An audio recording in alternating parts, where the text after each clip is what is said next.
Ibadillah. Siapakah Dajjal? Dajjal ini lahir di Samirah dan dia diberi nama Samiri karena lahir di Samirah. Nah, kenapa disebut Samiri? Karena lahir di Samirah. Dia lahir 100 tahun sebelum Nabi Musa diutus. Dan Allah Subhanahu wa taala memberikan kelebihan kepadanya. Yang pertama, dia diberikan umur panjang. Ya, yang zara umru ila yamsah ila akhir zaman. Ya, dia ditangguhkan ajalnya sampai akhir zaman. Yang kedua, dia memiliki kecerdasan di atas akal jenius rata-rata umat manusia. Jadi sejenius apapun umat manusia yang normal, dia 60 tahun di atasnya. Sehingga penemuan-penemuannya, kecanggihan berpikirnya, kedewasaannya jauh di atas manusia. Rata-rata manusia normal. Yang ketiga, dia memiliki kemampuan sihir yang luar biasa. Apapun sihir yang selama ini kita saksikan, tidak ada yang mampu mengalahkan sihir dia. Sehingga saking luar biasa sihir yang dia miliki, seolah-olah orang mengenalnya selevel dengan Tuhan. Karena apapun yang semestinya menjadi perbuatan Tuhan, Dajjal bisa melakukannya. Nah, ini saking hebatnya sihir Dajjal. Nah, nasab kelahirannya adalah nasab yang aneh para Allah. Dia lahir dari termasuk Bani Israel. Bani Israel ini keturunan Nabi Yakub. Yakub itu gelarnya Israel. Keturunannya disebut Bani Israel. Dari Yehuda. Yehuda ini adalah anak laki-laki dari istri pertama Nabi Yakub alaihissalam. Nabi Yakub istrinya 4. Yang pertama bernama Ya'la. Dari Ya'la ini melahirkan 6 orang. Salah satunya bernama Yehuda dan Lewi. Lewi melahirkan Nabi Musa alaihissalam. Yehuda melahirkan bangsa yang kita kenal Yahudi. Salah satunya Yehuda ini melahirkan generasi yang pada akhirnya melahirkan Samiri. Ya, kalau Rahil istri yang kedua, dan ini istri yang paling dicintai oleh Nabi Yakub, melahirkan 2 anak, Bunyamin dan Nabi Yusuf. Nabi Yusuf dan Bunyamin. Yang lainnya juga sama melahirkan 2 anak. Kahit dari Ya'la melahirkan 2 anak, Dam dan Naftali. Ya. Anak tertua dari Nabi Yakub dari istri pertama bernama Raubin. Nah, dari Yehuda inilah lahir Samiri. Nah, ayah dan ibunya, kakek dan nenek Samiri ini adalah para penyembah berhala. Karena Samirah saat itu terkenal penyembah berhala. Ayahnya ini lahir dari proses perzinahan adik dan kakak, incest. Adik dan kakak berzina, lahir ayahnya. Adik dan kakak berzina, lahir ibunya. Jadi ayah dan ibunya ini lahir dari proses yang haram. Dan ketika ibunya menstruasi, disetubuhi sama ayahnya. Jadi itu, peluangnya dari 2000 persetubuhan dalam keadaan menstruasi, 1 bisa jadi. Karena menurut penelitian medis juga, bahwa darah kotor tidak menghalangi terjadinya fertilisasi, tidak menghalangi terjadinya reproduksi manusia. Jadi tetap pembuahan ovum oleh sperma bisa terjadi walaupun ada dalam medium darah kotor, menstruasi. Nah, ketika itulah hamil dan lahirlah Samiri. Rasulullah SAW menyebutkan dalam Musnad Imam Ahmad, ayah dan ibu Dajjal ini melewati perkawinannya selama 30 tahun tanpa melahirkan seorang anak pun. Dan di tahun ke-30 pernikahannya melahirkan Dajjal, melahirkan Samiri. Kelahirannya ini akan menjadi petaka bagi kedua orang tuanya. Dia adalah orang yang paling sedikit manfaatnya dan paling banyak keburukannya bagi manusia, terutama bagi kedua orang tuanya. Bahkan ketika dia lahir, alam semesta menolak kelahirannya. Dordar gelap, hujan badai, petir, itu terjadi di malam di mana Samiri dilahirkan. Seolah-olah alam menolak kehadirannya. Nah, sejak lahir sampai usia 5 tahun dia tidak netek sama ibunya. Kebayang, 5 tahun air susu ASI tidak ditetekkan. Itu yang menyebabkan terjadinya kanker payudara. Maka ibunya pun meninggal gara-gara kanker payudara ini. Nah, ibunya meninggal gara-gara itu. Terbukti apa yang disampaikan Rasulullah. Kelahirannya menjadi petaka bagi kedua orang tuanya. Begitu pula ayahnya, maka ayahnya menjadi single parent. Nah, kemudian di tahun yang kelima, sejak lahir sampai 5 tahun, kenapa dia tidak menetek pada ibunya? Karena kerjanya tidur melulu. Disebut mati, dia bernafas dan cuma berdetak. Disebut hidup, dia tidak bergerak. Antara hidup dan mati, la yamutu wa la yahya. Nah, maka di usia ke-5 tahun, nah ini terjadi peristiwa yang menarik. Apa itu? Samiri bangun dari tidurnya di tengah malam dan tidak ada orang yang menyadari Samiri bangun. Dia merangkak dan pindah ke berhala yang terbesar. Nah, dia pindah ke pangkuan berhala terbesar, tidur di sana. Dan ternyata ketika berada di berhala terbesar tadi, ya buang air kecil dan buang air besar. Besoknya itu adalah hari pemujaan kepada dewa-dewa mereka, bangsa Samirah. Apa yang terjadi? Ketika terjadi ritual pemujaan tadi, maka sang raja yang dipertuhankan oleh kaumnya mencium sesuatu yang tidak enak. Bapaknya Samiri ini adalah tokoh agama paganisnya. Pas dilihat, kaget sang raja. Ternyata itu pesing berasal dari pantatnya si Samiri yang ada di pangkuan berhala terbesar. Marah murka tuh sang raja. Itu anak kamu, kenapa ada di situ? Kurang ajar kamu yang telah menghina Tuhan kita. Kenapa kamu pindahkan anak kamu ke situ? Oh tidak Tuhan, saya tidak memindahkannya. Bagaimana saya bisa menghina Tuhan saya? Lalu siapa yang memindahkannya? Kan dia lumpuh. Nah, Sekali lagi, kehadirannya menjadi petaka bagi kedua orang tuanya. Akhirnya raja marah dan ayahnya dipenjara. Selama ayahnya tidak bisa membuktikan penghinaan tadi, maka ayahnya dihukum mati. Pada akhirnya ayahnya pun dihukum mati. Ya, sedikit manfaat bagi kedua orang tuanya. Maka kemudian dia hidup pelihara oleh sang raja. Dan pas di usia dia 5 tahun itu, Allah menimpakan murkanya kepada bangsa Samirah yang sudah kelewat batas, maksiat, dan sudah tidak ada toleransi dari Allah untuk mereka hidup di bumi. Maka Allah perintahkan malaikat Jibril menghabisi mereka. Maka bangsa Samirah itu pun diratakan. Si Samiri karena masih balita, ya Allah selamatkan dia lewat malaikat Jibril. Diselamatkan dia dan ditempatkan di pulau entah berantah. Ada yang menyebutkan pulau ini berada di Laut Yaman, dan pulau ini dinamakan Pulau Socotra. Pulau Socotra ini adalah pulau yang berada di ujung Jazirah Arab. Nah, ini Pulau Socotra. Ini pulau tempat di mana Dajjal atau Samiri dibesarkan sejak 5 tahun sampai usia 100 tahun. Ya, dari usia 5 sampai 100 tahun dia tinggal di Pulau Socotra ini. Nah, Pulau Socotra ini adalah pulau yang berada di kawasan Yaman. Pulau yang memiliki banyak keunikan luar biasa. UNESCO sempat ingin menjadikannya keajaiban yang ke-8. Kan ada 7 keajaiban dunia ya. Yang ke-8-nya tadinya ini. Namun karena dia terkait dengan Samiri Dajjal, maka banyak negara yang menentangnya, terutama negara-negara yang menjadi pengikut Dajjal. Maka pada akhirnya pulau ini dirahasiakan. Nah, sebetulnya pulau ini unik kalau kita ingin berekreasi ke sana. Namun karena posisi yang terpencil, jarang orang mengikutinya. Para wisatawan jarang mengunjunginya. Padahal sesuatu unik, termasuk binatang dan penghuninya tuh unik-unik. Pohonnya unik. Dunia menyebutnya pulau ini dengan pulau julukan dari pulau alien hingga pulau neraka.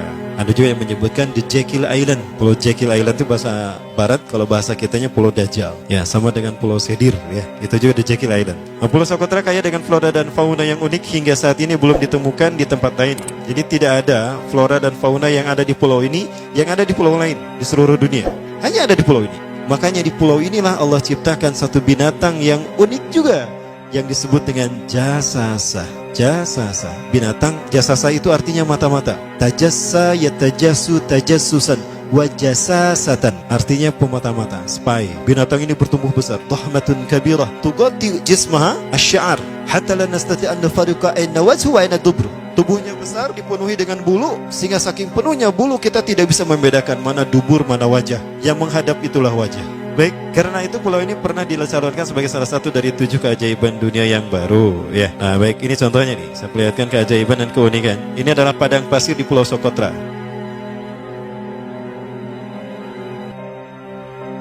Ini burung, salah satu jenis burung yang bisa kita jumpai di Socotra. Dan ini kepiting unik, kepiting Pulau Socotra. Aneh ya, kepitingnya seperti itu.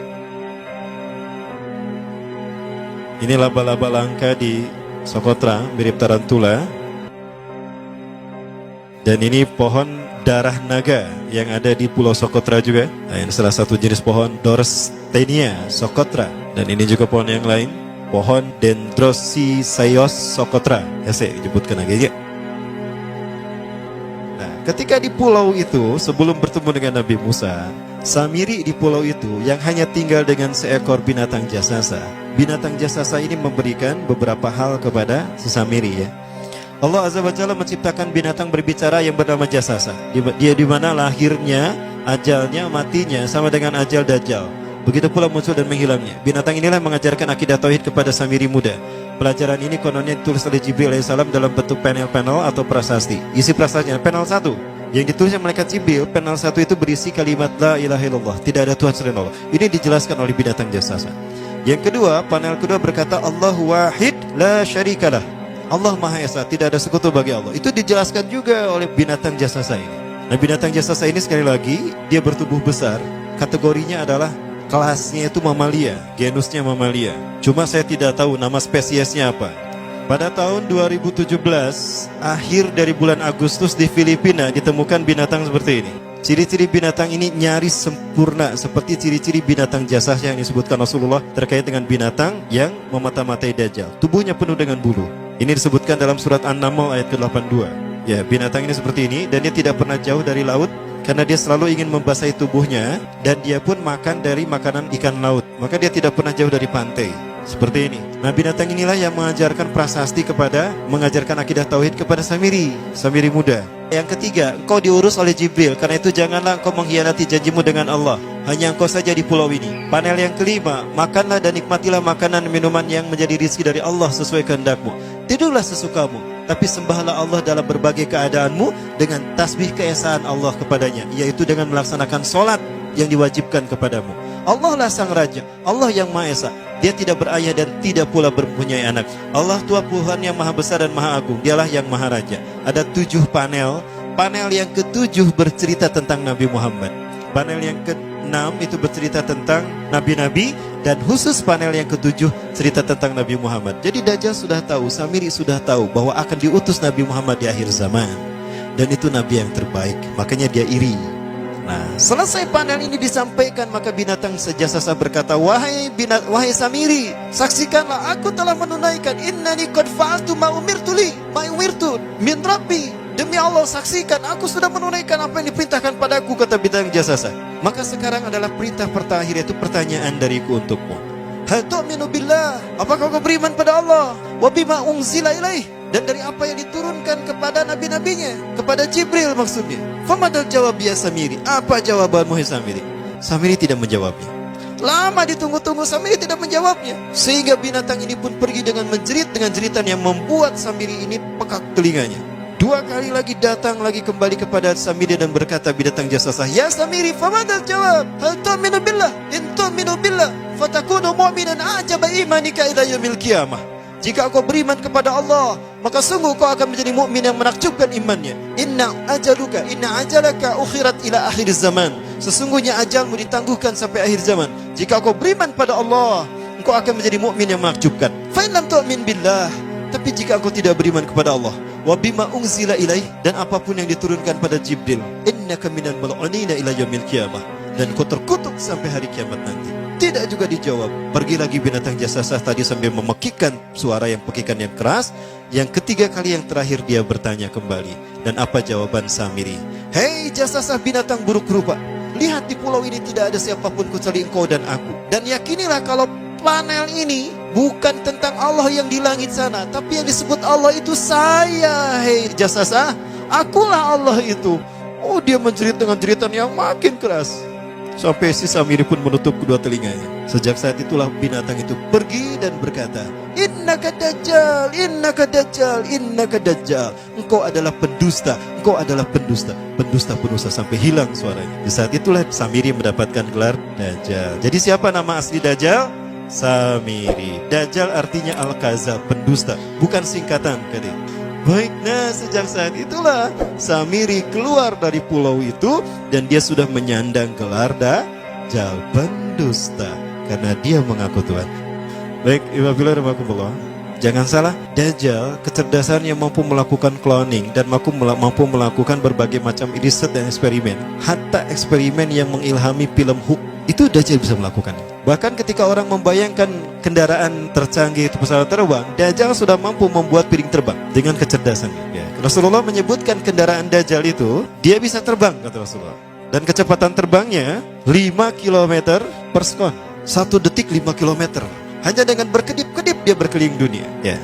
Kecepatan ini diambil dari hadis Rasulullah. Berapa kecepatannya Rasulullah ketika dia terbang di muka bumi? Ya, kendaraan yang dia gunakan itu kecepatan terbangnya seperti awan yang ditiup angin, kata Rasulullah. Dan awan rata-rata ditiup angin itu 5 km per sekon. Dan jarak dari satu telinga ke telinganya, artinya setengah diameter atau diameter kepalanya, keledai yang dia gunakan, Rasul menyebutnya keledai, itu arba'una zira, 40 hasta, 27 meter. Diameternya itu 27 meter. Keledai macam apa yang jarak dari satu telinga ke telinganya 27 meter? Kalau bukan piring terbang. Ini bisa 24 meter kan? 27 meter, bisa tidak? Bisa, dan kecepatannya pun sama. Dan pernah meninggalkan jejak Cop Circle di Yogyakarta. Nah, Cop Circle itu adalah jejak UFO yang menjadi isyarat instruksi bagi para pelaku konspirasi dunia. Siapa? Para kalangan Illuminati.